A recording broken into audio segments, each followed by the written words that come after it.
Hi, everyone. This is a conversation with, I'm Josh. I'm a fourth year stats student.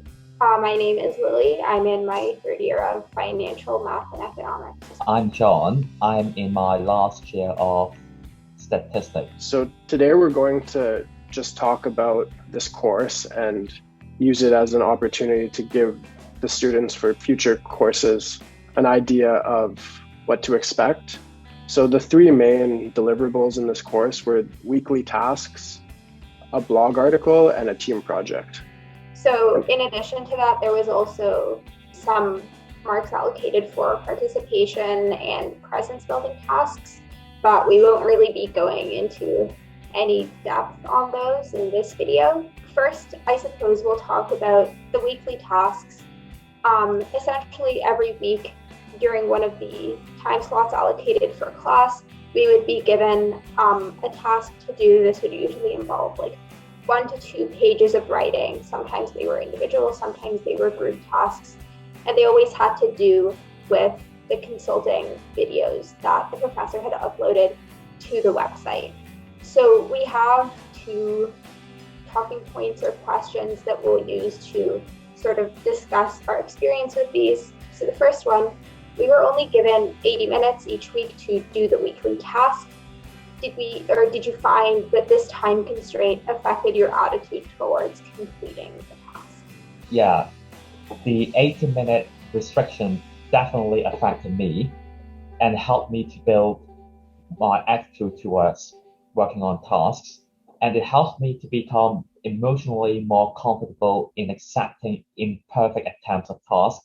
And I realized indeed this is the best attempt under constraints. And I think this is important in the workplace because in the workplace, most likely we won't have enough time to finish all tasks on our hand perfectly. And then we need to prioritize tasks, and some tasks need to be done at an acceptable level. And these weekly tasks exactly help us to develop the skills. Like John had mentioned, these weekly tasks really taught that there's no room for perfectionism in consulting. I'm the type that would spend a lot of time thinking about an email and rereading it before I send it. So this helped practice getting out of that habit and just being willing to send the email. It's also valuable to learn how to make snap judgments when you only have 10 minutes left before something needs to be submitted. It's hard to decide if you want to write an extra paragraph or just improve the ones you already have. And I think this is something we will see in the workplace when you have a few different deliverables due and you need to decide which one to prioritize at the moment.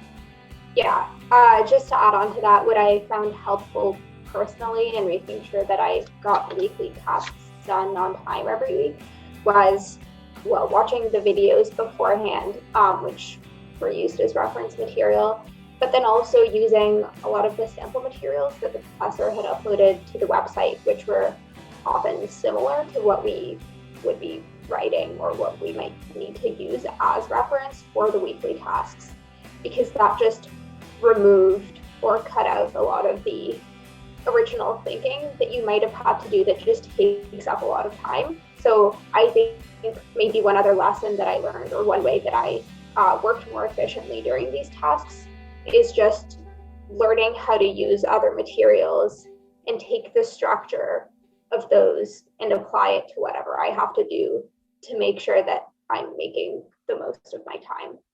So the other question about the weekly tasks is, how did you find that weekly tasks related to the team project aspect of the course? Were they helpful in guiding you along in the team project?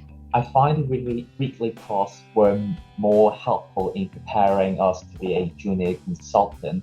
And I find that each weekly task is like a block for building consultant professionalism.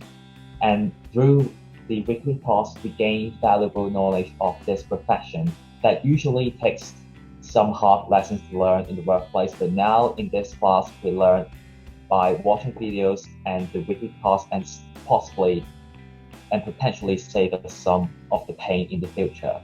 I found different tasks related to the group project to different extents. Some were really useful in giving us exposure to the types of deliverables we are going to need to create, while others did not directly relate to the project, but just helped build a a mindset like John was mentioning that help indirectly in the team project.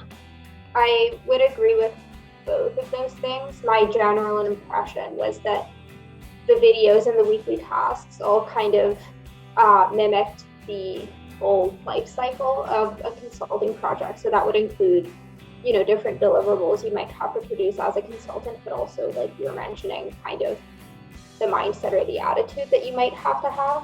And so I found that to be helpful as kind of a guideline in what we should be aiming for, or what ideally the team project that we were working on should end up looking like at the end of the process that we were in.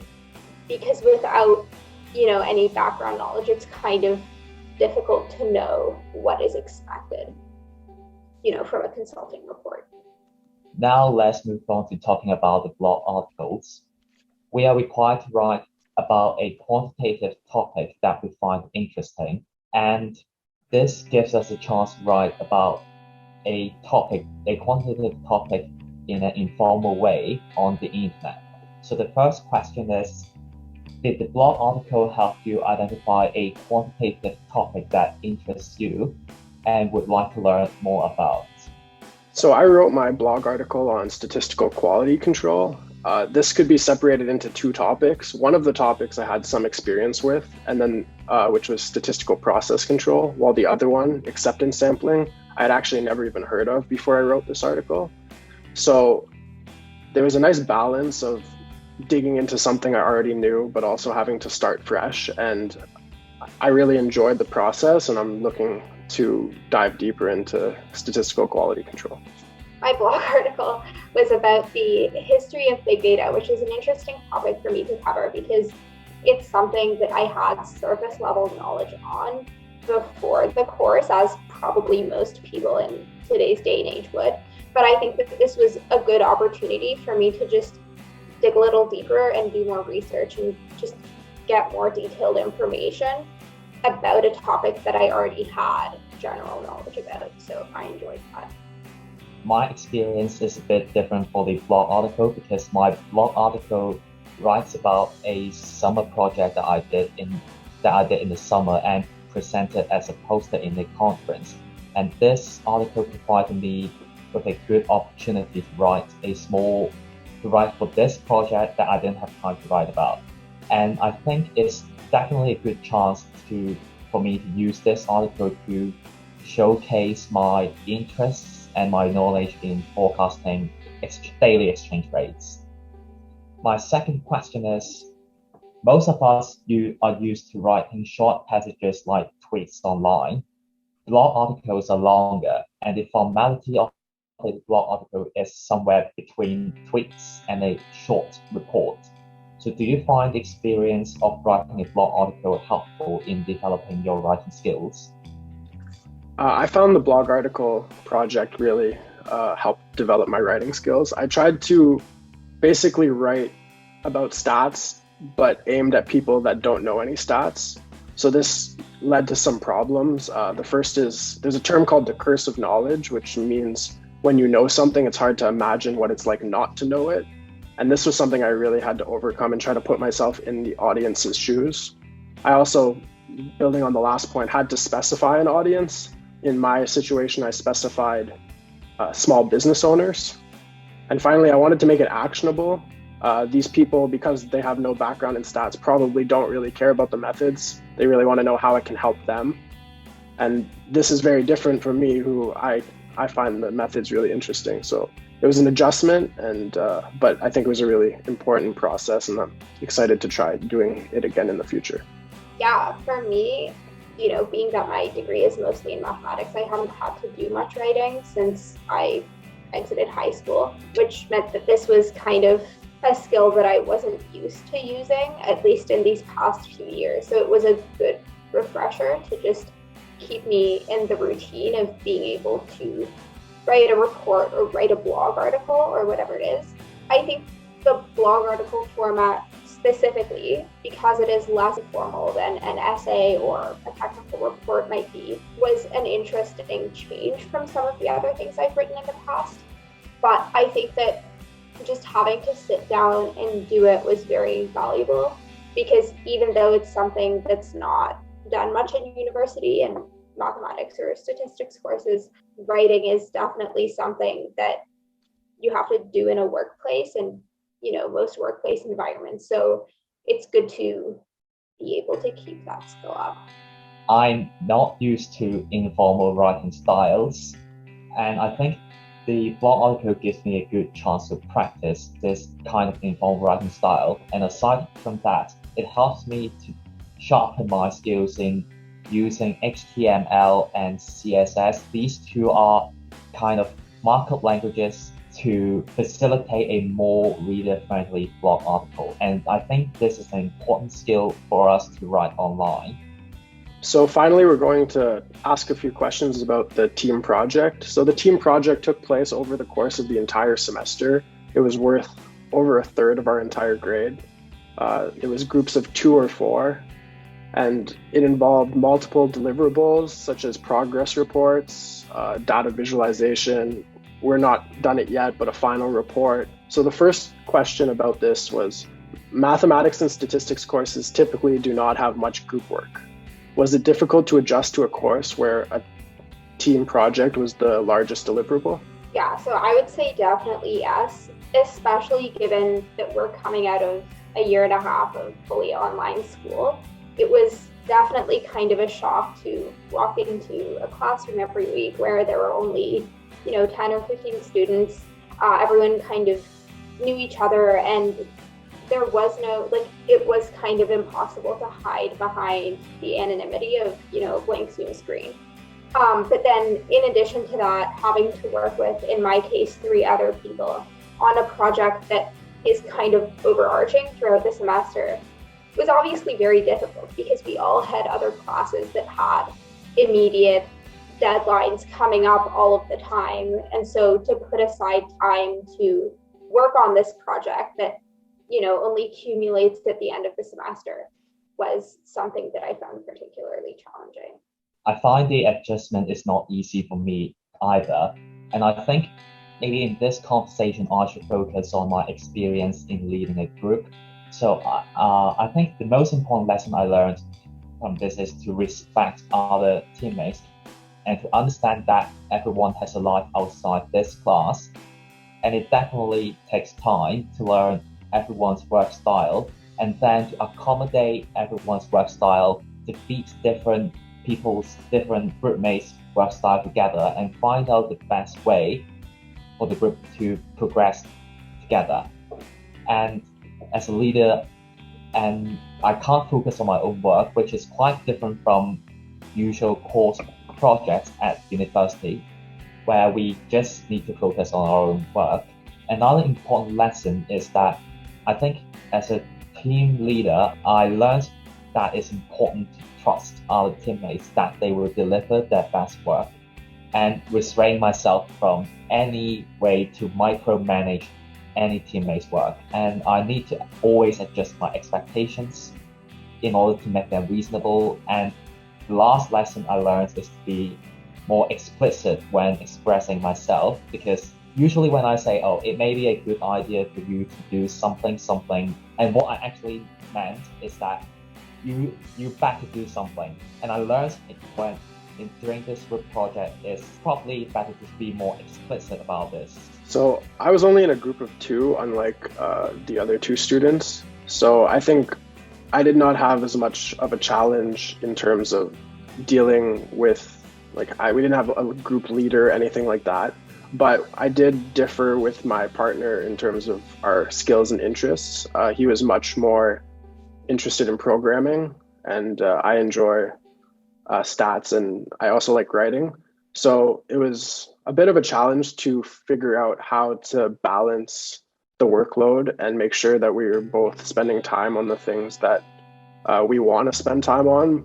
And last time I did a group project was probably for a first year business class. So I found this was very different because everyone here is near the end of their degree. We've had to go through some stuff. We're all just ready to get out in the world at this point. And I think the group project was a really important part of the class for me. And I'm I'm excited to finish it up and see how it goes. The next question was, usually in school projects in math and stats, we're meant to be focusing our project on a specific topic. So in a regression class, we would be expected to fit a regression model. In a time series class, we'd be expected to have a forecast. But this project was much more open-ended. And what did we think about this added freedom? So I think the freedom was nice in the sense that it gave us a lot of room to be creative. We were given these big data sets and essentially told to do whatever we want within the framework of the client's requests. So that was kind of exciting because in classes, usually, like you were saying, Josh, we're not giving that opportunity. On the other hand, it made it very difficult to actually complete some of the team project tasks well, because there might be a technical skill that you need to learn super quickly, and then actually implement it on this huge data set within a matter of a week or maybe 2 weeks, when you may not have ever even heard about it before, in comparison to a regular class where you would be building up the theory over a period of time and then learning to apply it. So I thought that was fairly challenging. Yeah, I think another challenge is that right now we are in our third or fourth year, and most likely we have an arsenal of statistical tools that we can use for analysis, and it's likely to be difficult for us to identify which tool to use when facing a real life problem. And the team projects has provided us an opportunity to experience this difficulty under the supervision of a professor. So overall, I think this added freedom more closely imitates the work of an analyst and is going to benefit our career.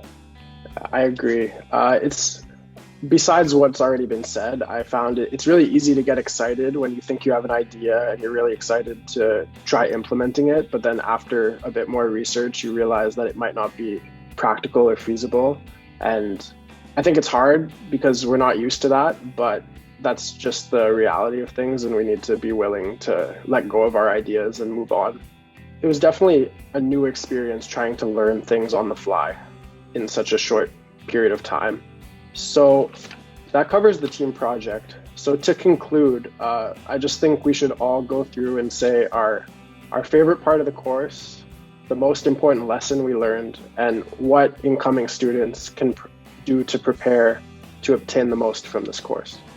Yeah, I think my combined answer to sort of all three of those points is just that I thought the most valuable part of the course was getting exposure to consulting as a career, as a potential job that I could have in the future as someone who, graduates with a mathematics background. I think that it can be difficult when you're just scrolling online and reading job descriptions or job titles to actually understand what people in different lines of work do, what their daily tasks might look like, what their work-life balance is like, how their lives actually go. And so I think this course was very valuable in giving me insight into, first of all, what consulting actually, what the process of doing consulting is like, but then also what I imagine it might be like to pursue consulting as a career. And so I'm very grateful to have gotten exposure to that before I graduate and then have to find a job and decide what I want my career to actually be. Yeah, for me, I think the most important part concerns the people skills. And my favorite part of this project, we were all isolated during the COVID last year, and my favorite part of this course is that I finally get a chance to meet some new friends, some new people. And the most important lesson I learned is that I should give myself some more time to learn everyone's work style, and don't judge a person by just one-time experience. What I think is the best for incoming students to obtain the most from this course is that I think one of the purposes of this course is to provide us with a chance to learn the professionalism of being a consultant. And so the best thing I think is to prepare yourself, your willingness to try. And I think honest attempts in this course are well respected. So my favorite part of this course was, and this is funny because our professor jokes that no one watched the videos, but my favorite part was the videos, and specifically the ACW videos. It was really interesting to understand and hear the thoughts of people that have succeeded in this career path. Just like Lili had mentioned, I spent a lot of time kind of reading online, what's it like to be a consultant, but now actually hearing specific people and understanding their background and how they got to where they are, I found it really valuable. The most important lesson I learned was just make sure you know your client. Before, I thought this just meant, know their objectives, understand their level of knowledge, but it goes deeper than that. You should, if possible, understand their finances, understand their procurement process, basically understand them as much as possible so that you can, one, provide them with the most actionable help, but also two, be able to submit proposals that will intrigue them and make them choose you over another consultant. And finally, what I would recommend students do to prepare for this course is try to think about what kind of consultant you want to be and start looking at websites of consultants that are already doing what you want to do. And this can help start to brainstorm, and it will make the weekly tasks a little bit easier, just already having an idea of where you want to go. So I think that pretty much wraps up what we have to say. I guess if you're a future student watching this, then we hope you learned something from it.